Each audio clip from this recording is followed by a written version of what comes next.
अस्सलाम वालेकुम students, I am your tutor Shamoon Bashir और मैं आपको पढ़ाऊंगा first year mathematics.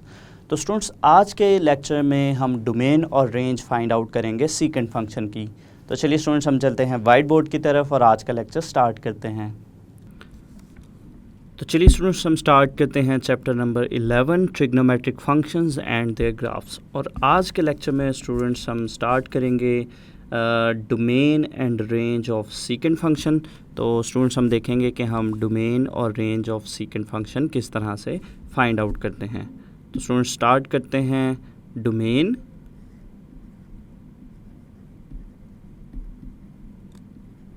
And range of secant function।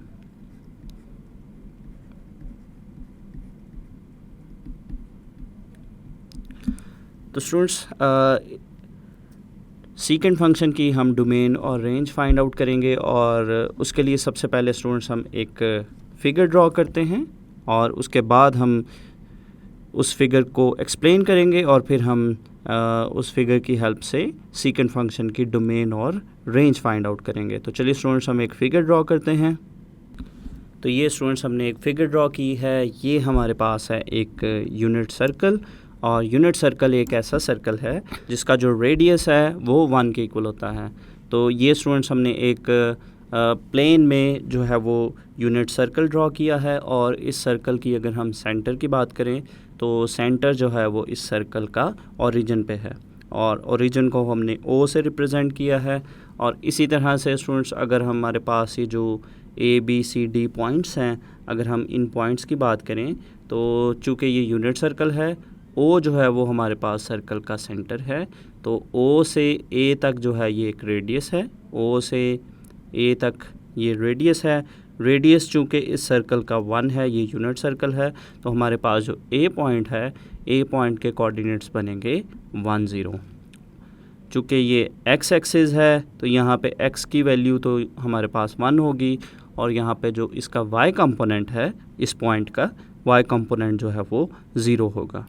इसी तरह से अगर हम बी पॉइंट की बात करें स्टूडेंट्स, तो बी जो है हमारे पास है वाई एक्सिस पे और ओ से ओरिजिन से जो बी तक का डिस्टेंस है ये भी हमारे पास रेडियस है। और रेडियस चूँकि इस सर्कल का 1 के इक्वल है तो हमारे पास जो बी पॉइंट है उसके जो कंपोनेंट्स बनेंगे पॉइंट की फॉर्म में अगर हम इसको लिखें तो चूँकि ये वाई एक्सिस है तो यहाँ पे एक्स की वैल्यू 0 होगी और यहाँ पे हमारे पास जो इसका वाई कंपोनेंट है वो 1 के इक्वल होगा। इसी तरह से स्टूडेंट्स, अगर हम सी पॉइंट की बात करें तो हमारे पास जो सी पॉइंट है, सी पॉइंट चूँकि नेगेटिव एक्स एक्सिस पे है और अगर हम ये हमारे पास सी पॉइंट है और अगर हम ओ से सी तक देखें तो ये भी हमारे पास सर्कल का रेडियस ही है और सर्कल का रेडियस चूँकि 1 है और चूँकि ये नेगेटिव एक्स एक्सिस वाली साइड पे है तो इसलिए हमारे पास जो सी पॉइंट है इसका जो कोऑर्डिनेट है वो बनेगा -1, 0। और इसी तरह से स्टूडेंट्स, अगर हम बात करें डी पॉइंट की तो हमारे पास जो डी पॉइंट है, डी पॉइंट हमारे पास है नेगेटिव वाई एक्सिस पे और ओ से अगर हम डी तक का डिस्टेंस देखें तो ये भी हमारे पास रेडियस है और रेडियस यहाँ भी 1 है। और चूँकि ये नेगेटिव वाई एक्सिस है तो इस पॉइंट के जो कंपोनेंट स्टूडेंट्स बनेंगे वो हमारे पास आएंगे 0, -1। और फर्दर स्टूडेंट्स, अगर हम इस फिगर को देखें तो यहाँ पे हमारे पास जो पी पॉइंट हमने कंसीडर किया है, पी पॉइंट हमने सर्कल के सरकमफेरेंस पे कोई पॉइंट लिया है और हमने ओरिजिन को पी पॉइंट से जॉइन किया है और उसको आगे एक्सटेंड किया है। तो ये हमारे पास एक ओ पी रे है और यहाँ पे अगर हम देखें हमारे पास जो थीटा एंगल जिसको हमने यहाँ पे लिखा है, ये हमारे पास एक एंगल है जिसकी इनिशियल साइड अगर हम देखें तो इनिशियल साइड इसकी पॉजिटिव एक्स एक्सिस है और जो टर्मिनल साइड है वो हमारे पास इसकी ओ पी रे है।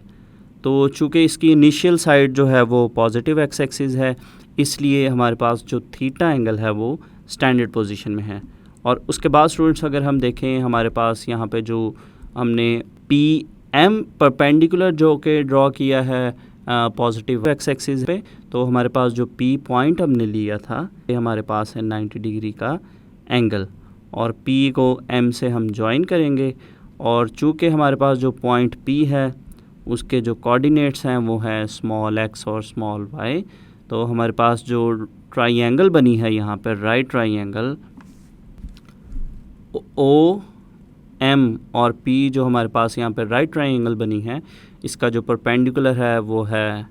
पी एम जो कि स्मॉल वाई के इक्वल है, और इसी तरह इसकी जो बेस है ओ एम जो कि स्मॉल एक्स के इक्वल है। इसी तरह से अगर हम इस राइट ट्राइंगल के हाइपोटेन्यूज की बात करें तो ये हमारे पास इसका हाइपोटेन्यूज है जो कि रेडियस के इक्वल है, और यहाँ पे जो रेडियस है वो यहाँ पे 1 के इक्वल है।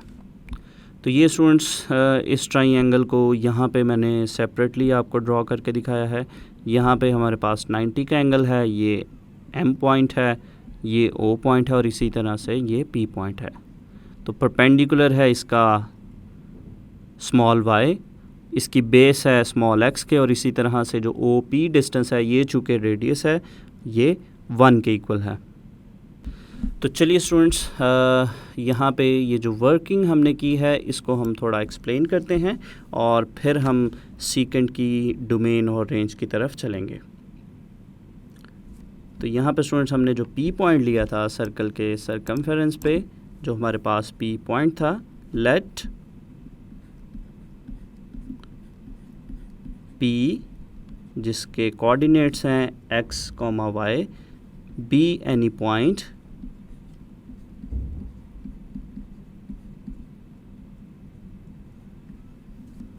on the unit circle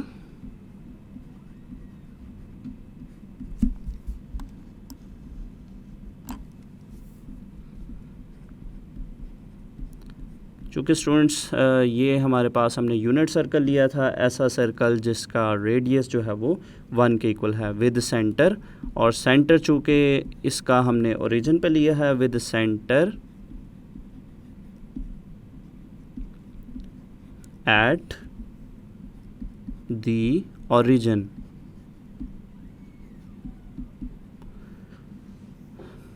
such that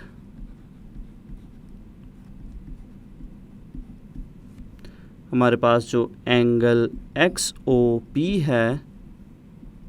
which is equal to theta. तो इस फिगर में स्टूडेंट्स अगर हम देखें हमारे पास ये जो थीटा एंगल है, थीटा एंगल हमारे पास यहाँ पे बनता है, तो एक्स ओ पी से हमारे पास यहाँ पे जो थीटा एंगल है ये स्टैंडर्ड पोजीशन में है।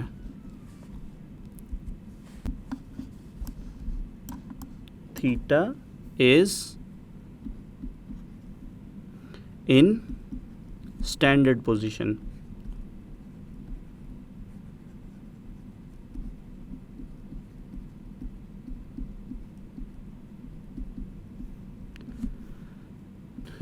तो उसके बाद स्टूडेंट्स जो मैंने सेपरेटली आपको राइट ट्राइंगल ड्रॉ करके दिखाई, देन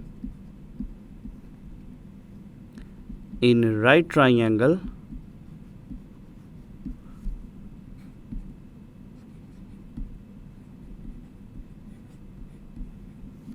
ओ एम पी,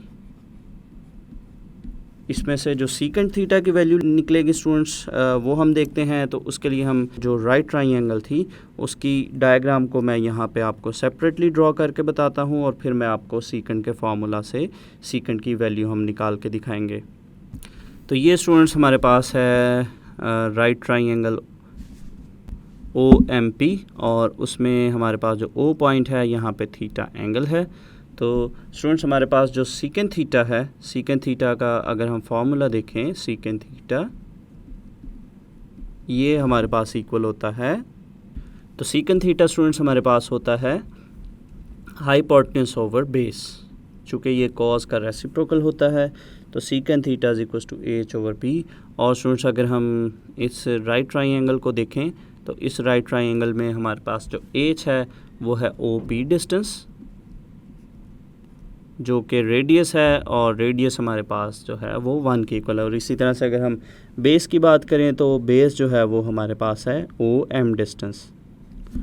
तो फिर स्टूडेंट्स यहाँ पे अगर हम ओ पी और ओ एम की अगर वैल्यूज़ पुट करें तो ये हमारे पास कुछ इस तरह से बनेगा, सीकेंट थीटा इक्वल्स टू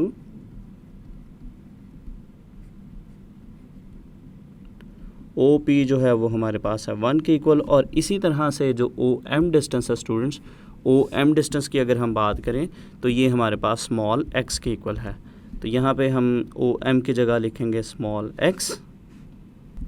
तो अब स्टूडेंट्स अगर हम इसकी बेस को देखें, बेस जो कि हमारे पास डिनोमिनेटर में x है, अगर हम इसको देखें तो यहाँ पे स्टूडेंट्स अगर डिनोमिनेटर में हमारे पास किसी तरह से भी अगर ज़ीरो आ जाता है, किसी वैल्यू की वजह से भी अगर यहाँ पे ज़ीरो आएगा, तो ज़ीरो आने की वजह से इसका मतलब है कि जो हमारा फंक्शन है, हमारा फंक्शन सीकेंट थीटा जो है वो अनडिफाइंड हो जाएगा। तो इसका मतलब है कि हमारे पास जो बेस है या जो हॉरिजॉन्टल डिस्टेंस है ये कभी भी ज़ीरो के इक्वल नहीं होना चाहिए। और अगर ये ज़ीरो के इक्वल होगा तो उस वैल्यू की वजह से, जिस वैल्यू से भी ये ज़ीरो होगा, तो उससे हमारा जो फंक्शन है वो अनडिफाइंड हो जाएगा। तो इस चीज़ को ज़्यादा डिटेल और क्लियरली देखने के लिए स्टूडेंट्स हम फिगर को यहाँ पे दोबारा से ड्रॉ करते हैं और फिर मैं आपको एक्सप्लेन करता हूँ x क्यों यहाँ पे ज़ीरो नहीं होना चाहिए। तो ये स्टूडेंट्स अब हम इस फिगर को अगर देखें तो यहाँ पे स्टूडेंट्स हमारे पास जो पॉजिटिव वाई एक्सिस और नेगेटिव वाई एक्सिस है, यहाँ पे अगर मैं एंगल्स ड्रॉ करूँ तो यहाँ पे हमारे पास 90 डिग्री, यहाँ π/2 रेडियंस, और अगर नीचे देखें तो यहाँ पे स्टूडेंट्स हमारे पास होगा 3 π/2 रेडियंस या 270 डिग्री। तो स्टूडेंट्स अगर हम पॉजिटिव वाई एक्सिस या नेगेटिव वाई एक्सिस की बात करें तो यहाँ पे जितने भी एंगल्स होंगे, यहाँ पे हमारे पास 90 डिग्री पे इन दोनों लाइंस पर वाई एक्सिस पॉजिटिव या वाई एक्सिस जो नेगेटिव है, इन दोनों जगहों पे हमारे पास जो एंगल्स होंगे वो सारे के सारे जो 90 के ऑड मल्टीपल्स हैं वो आएंगे। ये मैंने क्यों एक्सप्लेन किया, अब इसके लिए हम दोबारा से हम इस राइट ट्राइंगल को देखते हैं। तो स्टूडेंट्स हमारे पास ये जो राइट ट्राइंगल है, इसमें हमारे पास जो OP है, OP जो कि हमारे पास एक रे है, अगर हम इस P पॉइंट की पोजीशन को चेंज करते जाएंगे स्टूडेंट्स, अगर हम इस P को चेंज करते हैं, फॉर एग्ज़ाम्पल हम यहाँ पे आ गए या इस पॉइंट पे आते हैं, तो उसकी वजह से जो हमारे पास जो हॉरिजॉन्टल डिस्टेंस है स्टूडेंट्स वो कम होता जाएगा। फॉर एग्ज़ाम्पल अगर हम और यहाँ पे करीब आते जाएंगे, पॉजिटिव वाई एक्सिस के पास अगर हम आते जाएंगे तो उससे हमारा जो हॉरिजॉन्टल डिस्टेंस है, हॉरिजॉन्टल डिस्टेंस कम होता जाएगा। तो इसका मतलब हुआ स्टूडेंट्स कि जब हम बिल्कुल हमारे पास जो OP जो हमारे पास टर्मिनल रे है एंगल की, अगर ये बिल्कुल यहाँ पे स्टूडेंट्स आ जाती है, कोइंसाइड कर जाती है पॉजिटिव वाई को, या ये कोइंसाइड करती है नेगेटिव वाई एक्सिस को, तो उस वजह से हमारा जो हॉरिजॉन्टल डिस्टेंस है, जो x डिस्टेंस है, वो ज़ीरो के इक्वल हो जाएगा। तो इसका मतलब है कि अगर ये ज़ीरो हो गया तो ज़ीरो होने की वजह से हमारा जो फंक्शन है वो अनडिफाइंड होगा। तो इसके बाद स्टूडेंट्स मैंने जो एंगल्स के बारे में आपको एक्सप्लेन किया था कि हमारे पास जो पॉजिटिव वाई एक्सिस है या नेगेटिव वाई एक्सिस है, यहाँ पे जो एंगल्स हैं वो 90 के ऑड मल्टीपल्स आएंगे। तो इन एंगल्स पे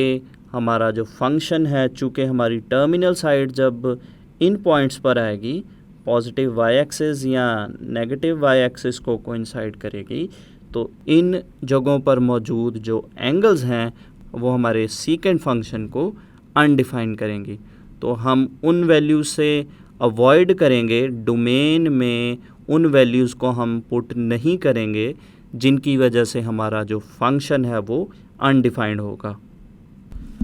तो इसका मतलब हुआ स्टूडेंट्स कि हमारे पास जो टर्मिनल साइड रे है, जो OP है,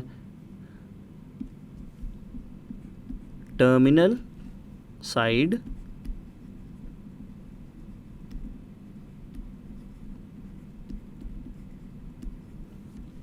जिसको हमने OP रे से रिप्रेजेंट किया है, should not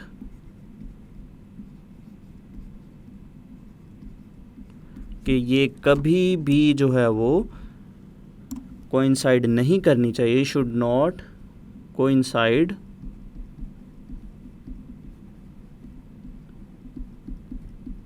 with O Y positive Y axis और ओ वाई डैश या नेगेटिव वाई एक्सिस को कभी भी ये कोइंसाइड नहीं करनी चाहिए, क्योंकि अगर इन एक्सिस को ये कोइंसाइड करती है तो उससे हमारा जो फंक्शन है वो अनडिफाइंड होगा। तो यहाँ पे अगर हम एंगल्स की बात करें, थीटा एंगल्स की, तो यहाँ पे हमारे पास जो एंगल्स हैं स्टूडेंट्स, सो जो थीटा है, theta should not B equals two plus minus pi by 2, चूँकि ये क्लॉकवाइज या एंटी क्लॉकवाइज भी हो सकता है, तो इसलिए पॉजिटिव और नेगेटिव साइन यहाँ पे हमने लगाए हैं, प्लस माइनस 3 पाई बाय 2 या plus minus 5 pi by 2 and so on. तो इसको स्टूडेंट्स अगर हम जनरलाइज करते हैं तो जनरलाइज फॉर्म में हम इसको कुछ इस तरह से लिखेंगे कि हमारे पास जो थीटा एंगल है, theta angle should not be equal to odd multiple of 90। Students ये जो 2n+1 है, ये हमारे पास एक ऑड नंबर बनेगा। तो ये मैंने आपको आपकी आसानी के लिए बता दिया, where n belongs to integers. तो यहाँ पे स्टूडेंट्स आप चेक भी कर सकते हैं, अगर हम n की जगह 0 पुट करते हैं तो ये हमारे पास बनेगा पाई बाय 2, अगर हम इसकी जगह 1 पुट करते हैं तो वो 3 पाई बाय 2 बनेगा, 2 पुट करेंगे तो 5 पाई बाय 2 बनेगा। तो इसका मतलब है कि हमारे पास ये जो जनरल नंबर हमने लिखा है 2n+1, ये एक ऑड नंबर को रिप्रेजेंट करता है। तो हमारे पास जो स्टूडेंट्स थीटा एंगल है, ये कभी भी 90 का ऑड मल्टीपल नहीं होना चाहिए, क्योंकि इन एंगल्स पे हमारा जो सीकेंड फंक्शन है वो अनडिफाइंड है। तो ये स्टूडेंट्स हमारे पास फिगर है। तो यहाँ पे अगर हम इस राइट ट्राइंगल की, जो कि हमारे पास OMP है, इसका स्टूडेंट्स हमारे पास जो हाइपोटेन्यूज है इस ट्राइंगल का, ये 1 के इक्वल है। तो सीकेंड का स्टूडेंट्स अगर मैं यहाँ पे फॉर्मूला लिखूँ, सीकेंड थीटा हमारे पास इक्वल था 1/x के। तो यही स्टूडेंट्स ट्राइंगल जो है वो अगर हम मतलब सेकंड, थर्ड या फोर्थ क्वाड्रेंट में पुट करते हैं तो हमारे पास यहाँ पे जो अगर हम secant theta is equal to जो 1/x है, 1 यहाँ पे चूँकि रेडियस को रिप्रेजेंट कर रहा था जो कि ट्राइंगल का हाइपोटेन्यूज है, तो ये स्टूडेंट्स +1 हो सकती है वैल्यू यहाँ पे, और अगर हम चेंज करते हैं इसके क्वाड्रेंट को तो यहाँ पे -1 आ सकता है।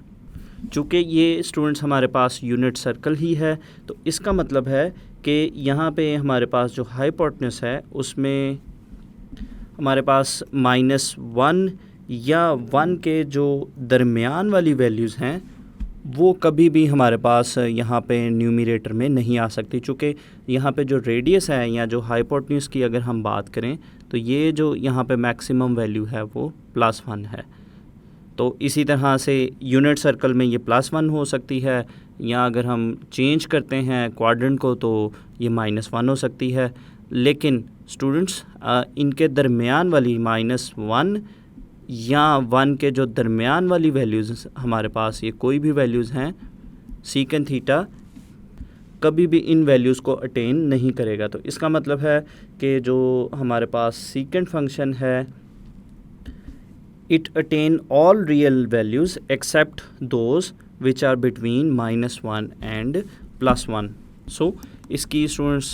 चूँकि हम रेंज को डिस्कस कर रहे हैं तो इसको हम एक्सप्लेन करते हैं as secant theta attains all real values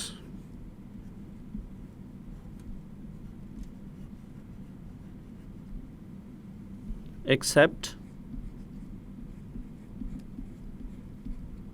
those between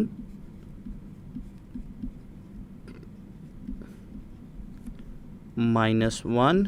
and 1। तो -1 और 1 के दरमियान जो वैल्यूज़ हैं उनको ये अटेन नहीं करेगा, बाकी सारी की सारी वैल्यूज़ को सीकेंट थीटा अटेन करता है। तो फाइनली स्टूडेंट्स हमारे पास जो सीकेंट फंक्शन है उसकी हम डोमेन और रेंज लिखेंगे। डोमेन हमारे पास बनेगी, domain is all real numbers accept, यहाँ वो वाले नंबर्स हम माइनस करेंगे जो कि 90 के ऑड मल्टीपल्स है x, such that x equals to 2n+1 into π/2। और हमारे पास यहाँ पे जो n है n बिलोंग्स टू इंटीजर्स, कि हमारे पास सारे के सारे रियल नंबर्स शामिल होंगे लेकिन हम इन नंबर्स को माइनस करेंगे, मतलब हम 90 के ऑड मल्टीपल्स को डोमेन में शामिल नहीं करेंगे। इसके बाद स्टूडेंट्स हम इसकी रेंज को लिखते हैं। तो हमारे पास जो सीकेंट फंक्शन है स्टूडेंट्स, सीकेंट फंक्शन की जो रेंज है वो हमारे पास बनेगी कि all real numbers accept numbers between -1 and 1, और इनको स्टूडेंट्स हम इस तरह से लिखेंगे x such that x is greater than -1 and less than +1। तो इसका मतलब हुआ इसकी जो रेंज है उसमें सारे के सारे रियल नंबर्स आएंगे लेकिन -1 और 1 के दरमियान वाले जो नंबर्स हैं वो इंक्लूड नहीं होंगे हमारी रेंज में। तो ये स्टूडेंट्स हमने सीकेंट फंक्शन की डोमेन और रेंज फाइंड आउट कर ली। स्टूडेंट्स हमारे पास ये जो डोमेन और रेंज हमने इस लेक्चर में या जो हमने प्रीवियस लेक्चर्स में पढ़ी थी इनको हम अच्छे से याद रखेंगे ताकि जब हमें MCQs आते हैं तो इन MCQs को हम इजीली सॉल्व कर सकें। तो स्टूडेंट्स आज के लेक्चर में हमने यूनिट सर्कल की हेल्प से सीकेंट फंक्शन के डोमेन और रेंज फाइंड आउट की। तो स्टूडेंट्स उम्मीद करता हूँ आपको आज का लेक्चर अच्छे से समझ आया होगा। तो अगले लेक्चर तक के लिए दीजिए इजाज़त। अल्लाह हाफिज़।